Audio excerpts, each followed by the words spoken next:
Bollywood scripts present करते हैं movie Amar Singh चमकीला।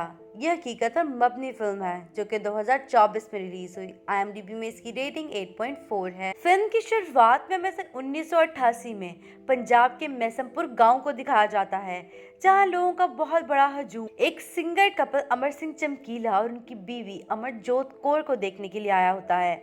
लेकिन जैसे ही वो दोनों अपनी गाड़ी से बाहर निकलते हैं तो एक गोली सीधा अमरजोत कौर के सर के बीचों बीच लगती है और एक गोली चमकीला को भी लगती है, जिससे वो जख्मी हो जाता है। सभी लोग वहां से भाग जाते हैं, लेकिन 3 लोग बंदूक लेकर वहीं खड़े होते हैं जिन्होंने अमर सिंह चमकीला को गोलियों से भून दिया था। इसके बाद हमें फ्लैशबैक में छोटे अमर सिंह चमकीला को दिखाया जाता है, जो अपने पड़ोस में होने वाले झगड़ों में जब 2 औरतें गंदी गंदी गालियां दे रही होती हैं वो सुन लेता है और उन्हें अपने दिमाग में बिठा लेता है। फिर एक दिन वो मैथ्स की क्लास में पढ़ाई पर ध्यान नहीं दे रहा होता और स्लेट पर कुछ उल्टा पुल्टा लिख देता है।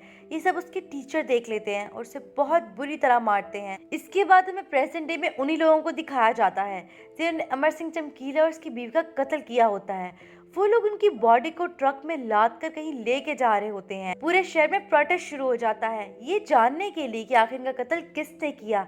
अब वो लोग उन दोनों की बॉडी को हॉस्पिटल के सामने फेंक कर चले जाते हैं। सभी लोग बॉडी देखकर हैरान हो जाते हैं कि ये तो फेमस सिंगर अमर सिंह चमकीला है, इसको किसने मार दिया। न्यूज में भी सभी लोग ये खबर सुनकर चौंक जाते हैं कि सिंगर के साथ उनके क्रू के 2 लोग हरजीत गिल और बलदेव देबू को भी बड़ी बेरहमी से कत्ल कर दिया गया है। ये सब लोग अखाड़ा करने के लिए आए थे और वहीं पर गोली चली, लेकिन किसी ने भी हत्यारे का चेहरा नहीं देखा था। चाहे चमकीला कितना ही चहीता सिंगर था, लेकिन ऐसे बहुत से लोग थे जिन्हें चमकीला के लिखे हुए गाने पसंद नहीं आते थे, क्योंकि चमकीला के गाने वल्गर होते थे। चमकीला के दोस्त भी चमकीला की डेड बॉडी देखकर रोने लग जाते हैं और जब वो चमकीला की बॉडी लुधियाना लेके जाने के लिए पुलिस प्रोटेक्शन मांगते हैं तो पुलिस मना कर देती है। फिर हमें टिक्की नाम के एक बंदे को दिखाया जाता है जो कि बहुत बड़े सिंगर जिंदा के साथ काम करता था। वो लोगों को कह रहा होता है कि चमकीला पहले एक फैक्ट्री में काम करता था और अगर मैंने उसकी मदद ना की होती तो आज भी वो उसी फैक्ट्री में काम कर रहा होता। इसके बाद यहाँ से सीन शिफ्ट होता है और हमें सन 1970 का वक्त दिखाया जाता है, जहाँ लुधियाना में चमकीला टिक्की से मिलने के लिए आता है और अजिंदा के गाने की तारीफ करते हुए कहता है कि टिक्की भाई, अब मैं उस फैक्ट्री में काम नहीं करूँगा, मेरे दिमाग में हमेशा गाना ही बजता रहता है, मैं आपके साथ काम करना चाहता हूँ। चमकीला वैसे तो गाना बजाने में माहिर था, लेकिन उसके गानों के डबल मीनिंग होते थे। वो फैक्ट्री में मोजे बनाने का काम करता था, लेकिन उसका इस काम में बिल्कुल भी दिल नहीं लगता था। अब अगले दिन चमकीला टिक्की भाई के पास चला जाता है, वहाँ जिंदा भी मौजूद था। चमकीला उन्हें अपना गाना गाकर सुनाता है और उसका उलपटांग गाना सुनकर जिंदा मुस्कुराने लगता है कि आखिर ये कैसा गाना है, लेकिन वो उसे अपने पास काम पर रख लेता है। इसके बाद हमें 1 साल बाद चंडीगढ़ का सीन दिखाया जाता है, जहाँ सभी लोग अखाड़े में जिंदा का इंतजार कर रहे होते हैं, लेकिन जिंदा वहाँ आया ही नहीं था, जिससे सभी लोग बहुत गुस्से में आ गए थे और पीछे सभी लोग बैठे ये सोच रहे थे कि अब वो लोग क्या करेंगे। चमकीला सोनिया नाम की एक सिंगर को लिरिक्स देता है। वो कहती है कि मैं इतने गंदे बोल स्टेज पर जाकर नहीं बोलूंगी। अब चमकीला के पास इसके अलावा कोई और रास्ता नहीं था। वो खुद स्टेज पर गाना गाने के लिए चला जाता है और शॉकिंगली जब वो गाना गाता है तो लोग बहुत एंजॉय करते हैं। फिर सोनिया भी स्टेज पर गाना गाने के लिए आ जाती है और वही लिरिक्स पढ़ के गाना गाती है जिसका पहले वो कह रही थी कि मैं ये गाना नहीं गाऊंगी। अब कई घंटों बाद वहाँ जिंदा भी पहुंच जाता है, जिसका पहले सभी लोग बेसब्री से इंतजार कर रहे होते हैं, लेकिन अब तो ऑडियंस को चमकीला चाहिए था। ये सुनकर जिंदा के चेहरे का रंग उड़ जाता है। इसके बाद हमें प्रेजेंट डे में चमकीला के दोस्तों को दिखाया जाता है जो कि काफी खौफजदा होते हैं कि कहीं लोगों को ये ना लगे कि उन्हीं लोगों ने अपने दोस्त को मारा है, पर उन्हें पता था कि इस मर्डर के पीछे कुछ कट्टरपंथी लोग हैं। फिर हमें सन 1978 में सोनिया को दिखाया जाता है जो कि जिंदा के अकेले कनाडा जाने पर दुखी थी, क्योंकि जिंदा ने उसे साथ लेके जाने का वादा किया था। सोनिया का मैनेजर कश्मीरी लाल कहता है कि अब एक नई जोड़ी बनेगी, वो है सोनिया और चमकीला, लेकिन चमकीला अपने बॉस को धोखा नहीं देना चाहता था, जिस पर टिक्की से समझाता है कि वो तो तुझे यहाँ छोड़ के चला गया और अगर वो यहाँ होता भी तो तुझे कभी आगे नहीं बढ़ने देता। वो तेरे से डरता है कहीं तो उससे आगे ना निकल जाए, इसलिए तो उसके बारे में ना सोच। इसके बाद चमकीला पगड़ी पहन के अपने घर पहुंचता है, लेकिन उसका बाप जानता था कि चमकीला ने बाल कटवा दिए हैं, जिस पर उसका बाप बहुत गुस्सा होता है। लेकिन चमकीला अपने बाप को कहता है कि मैंने फैक्ट्री वाला काम भी छोड़ दिया है और मैं गाना गाता हूँ। ये कहकर वो उन्हें कुछ पैसे देकर वहां से चला जाता है। इसके बाद चमकीला की गाड़ी नहीं रुकती, वो छोटे मोटे अखाड़े यानी शो करने लग जाता है। उसके बाद उसे स्टूडियो में काम करने का मौका मिलता है, फिर उसे फोटो शूट के लिए बुलाया जाता है। चमकीला की जिंदगी पूरी तरह से चमक उठी थी। फिर एक दिन दिल्ली की गली में उन्हें चमकीला का गाना सुनाई देता है।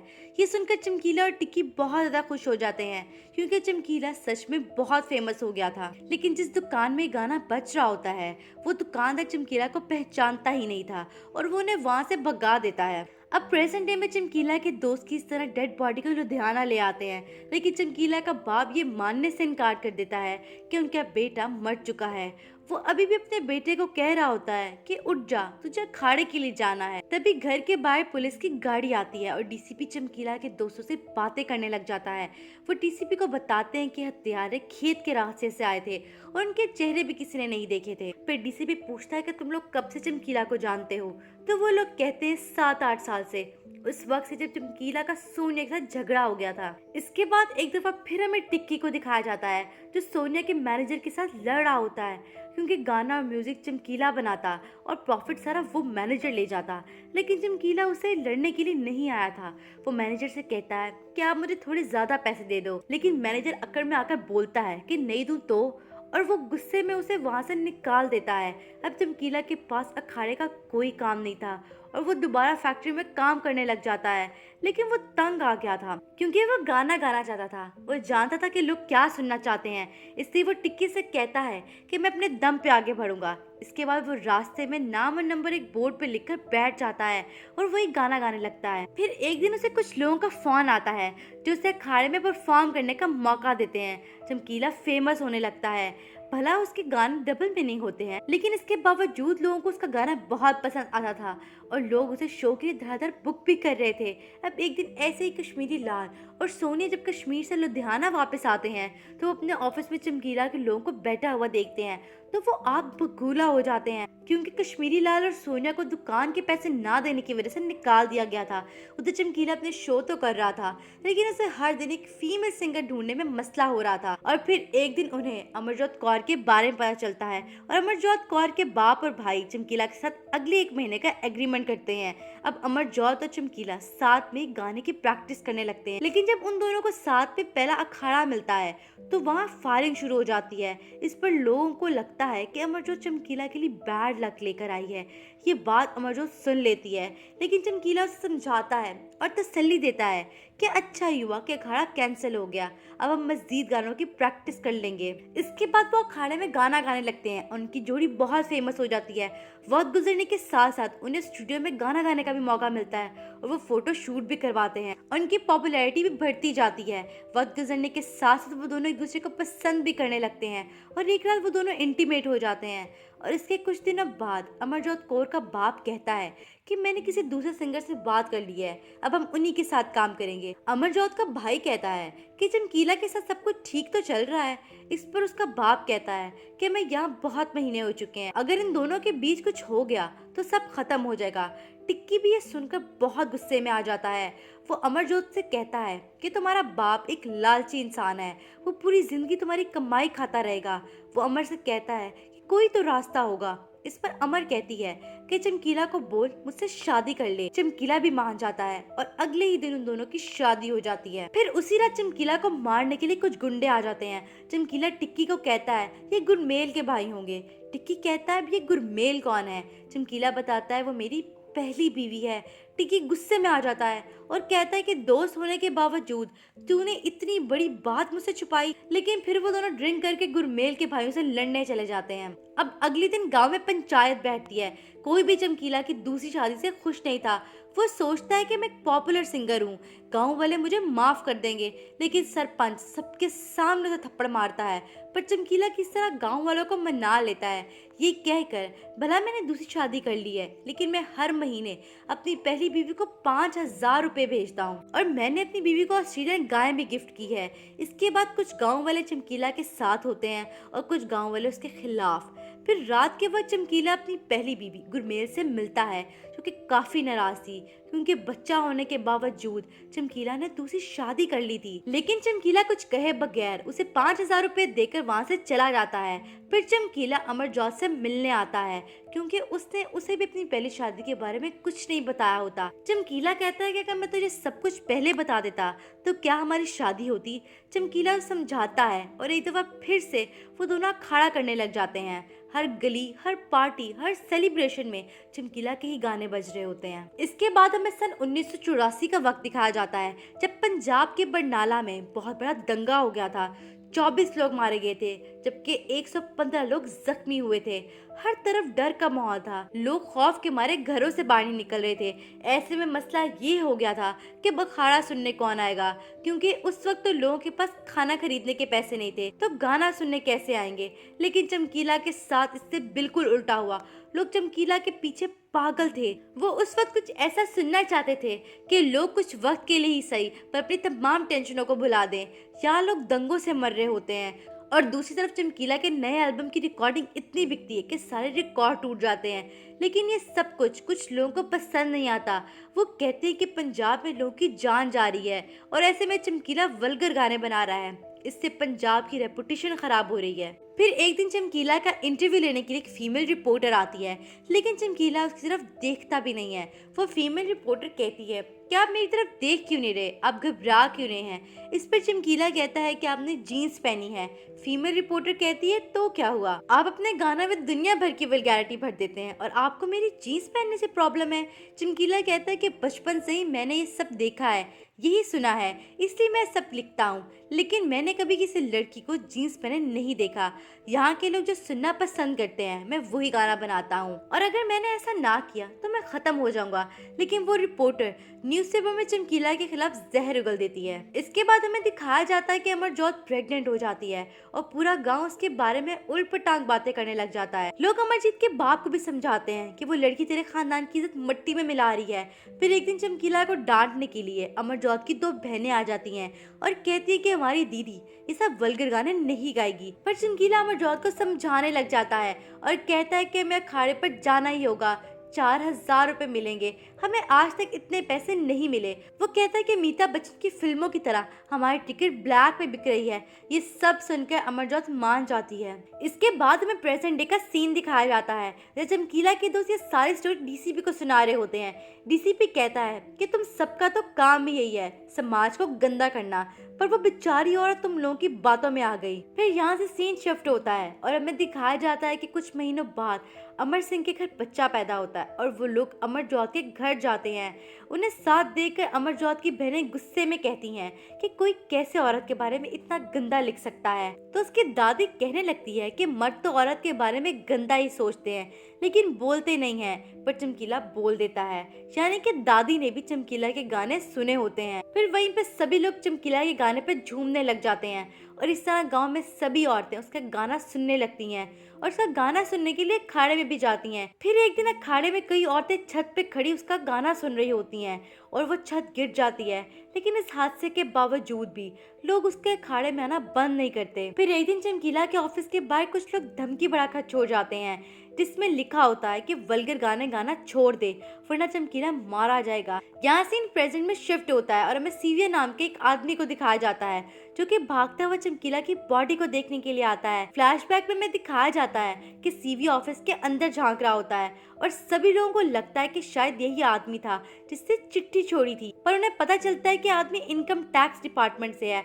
तब उनका डर खत्म होता है और चमकीला उसे अपने घर मिलने के लिए बुलाता है और उसे वो धमकी भरा खत दिखाता है। सीविया कहता है ये तो असली लग रहा है। चमकीला अपनी जान बचाने के लिए उसे कुछ पैसे देता है और कहता है कि अपने डिपार्टमेंट वालों से कहो कि मुझे छोड़ दें, अब मैं ऐसे गाने बनाने बंद कर दूंगा। सीविया चमकीला की मदद करता है और उसे एक बहुत बड़े इन्फ्लुएंशियल आदमी से मिलाता है। चमकीला कहता है कि अब मैं ऐसे गाने नहीं बनाऊंगा, मुझे माफ कर दें। इसके बाद चमकीला धार्मिक गाने बनाता है। उससे उम्मीद होती है कि लोगों को ये गाने भी पसंद आएंगे। फिर चमकीला जब अपना पहला धार्मिक एल्बम निकालता है तो वो सारे रिकॉर्ड तोड़ देता है। धार्मिक गाने बनाने के बाद भी चमकीला की पॉपुलैरिटी में कोई कमी नहीं आई थी। लेकिन एक दिन अखाड़े के वक्त लोग डिमांड करते हैं कि एक दफा फिर से वही गाना सुना दो, लेकिन चमकीला मना कर देता है कि वो ऐसे गाने नहीं गाता। लेकिन ये कोई पहली दफा नहीं था। अब जब भी वो अखाड़े में जाता, लोग उसे वही वल्गर गाना सुनाने के लिए बोलते हैं। चमकीला बार बार मना कर देता है, लेकिन चमकीला समझ आता है कि इतनी ऊंचाइयों पर पहुंचने के बावजूद भी वो सिर्फ एक नौकर ही है, क्योंकि लोग उससे वही सुनना चाहते थे जो उन्हें सुनना है। अगर वो इस सब नहीं गाएगा तो अपनी सारी शोहरत गवा देगा। इसलिए वो एक दिन अखाड़े में अपना पुराना गाना गाने लगता है। लोग भर भर कर उसके सुनने के लिए आने लगते हैं, पर इस सबसे अमरजोत खुश नहीं होती। लेकिन वो कर भी क्या सकती थी। फिर एक दिन पुलिस इंस्पेक्टर भट्टी चमकीला को अपने ऑफिस बुलाकर कहता है कि तू ये जो आतंकवादियों के लिए गाना बनाता है, इसको बंद कर दे, वरना तुझे खत्म कर दिया जाएगा। इसके बाद हमें दिखाया जाता है कि एक दिन चमकीला से मिलने के लिए प्रोड्यूसर आता है। वो चमकीला से एक सीन करवाना चाहता था, लेकिन उसका दोस्त उस प्रोड्यूसर को भगा देता है। चमकीला कहता है कि मैं शुरू से एक्टिंग करना चाहता था, इसलिए उसे प्रोड्यूसर को बुलाने के लिए कहता है। अब अगले दिन 3 लोग चमकीला को धमकी देने के लिए आते हैं कि तुम अखाड़े में बहुत गंदा गाना गाते हो, और वो इस पर बंदूक निकाल लेते हैं। चमकीला उन्हें बहुत से पैसे देता है, जिसे देखकर वो खुश हो जाते हैं। इस सब से अमरजोत बहुत परेशान हो जाती है, लेकिन चमकीला उसे तसल्ली देता है और उसका मूड ठीक करने के लिए गाना भी गाता है। इसके बाद फिर से वो दोनों वल्गर गाने गाना जारी रखते हैं और वो दोनों खुद शो करने कनाडा पहुंच जाते हैं। और शो में इतने लोग आए होते हैं कि इवेंट मैनेजर का कहना था कि 1024 एक्सेस सीट्स लगानी पड़ती हैं। बैक स्टेज पे कुछ लोग चमकीला को धमकी दे रहे होते हैं कि तू जो वल्गर गाने बनाता है वो हमारे मजहब के खिलाफ है, लेकिन चमकीला को कोई असर नहीं होता और वो अपना गाना गाता रहता है। फिर चमकीला को कुछ लोग मिलने के लिए बुलाते हैं और कहते हैं कि अपना वल्गर गाना गाना बंद कर दो। इंडिया जाकर ये ना सोचना कि तुम बच जाओगे, तुम जहाँ भी जाओगे हमें जरूर पाओगे। और वो चमकीला से वादा करने को कहते हैं कि ना तो वल्गर गाने बनाएगा और ना ही सिगरेट पिएगा। लेकिन वहाँ से निकलते ही चमकीला सिगरेट पीता है। ऐसा लग रहा होता है कि चमकीला को किसी का डर ही नहीं रहा। पंजाब आने के बाद चमकीला की हालत मजीद खराब हो जाती है, क्योंकि चमकीला के खिलाफ एक माहौल बना दिया गया था। फिर एक दिन चमकीला की गाड़ी पर गोली चल जाती है। सीवीओ से कहता है कि कुछ वक्त के लिए तुम पंजाब से बाहर चले जाओ, लेकिन चमकीला मना कर देता है, इस डर से कि उसकी जगह कोई नया चमकीला खड़ा हो जाएगा। अब वो दोनों फिर से पंजाब आकर गाना गाने लगते हैं। फिर वो दोनों मैसमपुर के अखाड़े में जाते हैं, जहाँ दिन दहाड़े गोली मारकर उन दोनों का कत्ल कर दिया जाता है। इसके बाद हमें प्रेजेंट डे का सीन दिखाया जाता है, जहाँ लुधियाना में सुबह के बाद घर वाले पहुंच जाते हैं और दोनों की डेड बॉडी को देखकर रोने लग जाते हैं। बाहर मीडिया के लोग जमा हो जाते हैं। वहीं डीसीपी जब अपनी गाड़ी में बैठता है तो वो देखता है कि उसकी गाड़ी में भी चमकीला और अमरजोत की कैसेट पड़ी थी।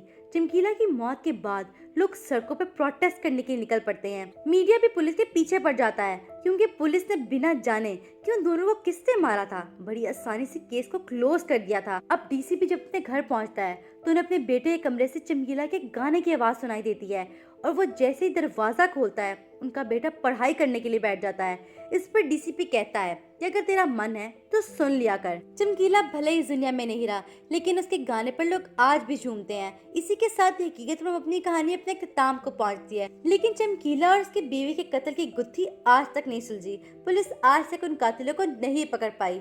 उम्मीद करती हूँ कि आपको हमारी वीडियो पसंद आई होगी। इसी तरह की मजीद मूवीज की एक्सप्लेनेशन सुनने के लिए हमारे चैनल को सब्सक्राइब करें और बेल आइकन को दबाएं। शुक्रिया।